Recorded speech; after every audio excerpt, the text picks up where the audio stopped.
17 বছর পর কোনো জনপ্রিয় রাজনৈতিক নেতার এভাবে ফিরে আসার খবর কখনোই নজর এড়ায় না আন্তর্জাতিক গণমাধ্যমের। তাই তো নামকরা সব মিডিয়া হাউসের আলাদা চোখ ছিল বাংলাদেশে।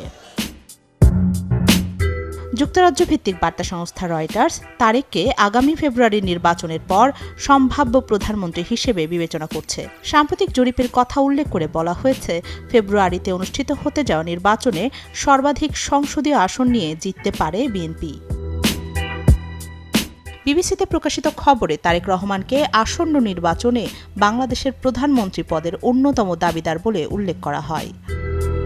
নতুন এবং ফিরে আসা গ্রাহকদের জন্য নগদে চলছে ক্যাশব্যাক সহ প্রতিদিন হাজারো উপহার জেতার সুযোগ। হবে আশা আর ফেরা, সারপ্রাইজ সেরা। কাতার ভিত্তিক গণমাধ্যম আল জাজিরায় উঠে এসেছে লাল সবুজের পতাকা হাতে তাকে স্বাগত জানাতে আসা লাখ লাখ জনতার ভিড়ের চিত্র। সেই সাথে সাবেক প্রধানমন্ত্রী ও তার মা খালেদা জিয়ার কাছ থেকে দায়িত্বভার নিতে পারেন তারেক, এমন ইঙ্গিত দেয় গণমাধ্যমটি। ভারতীয় গণমাধ্যম এনডিটিভির শিরোনাম ছিল, Tarique Rahman's bulletproof entry in Dhaka lakhs gather to welcome him, যাতে স্থান পায় 17 বছর পর স্ত্রী কন্যাকে নিয়ে দেশে ফেরা ও তার প্রত্যাবর্তন ঘিরে বাংলাদেশের নিরাপত্তা বাহিনীর নেওয়া কঠোর নিরাপত্তা ব্যবস্থার কথাও।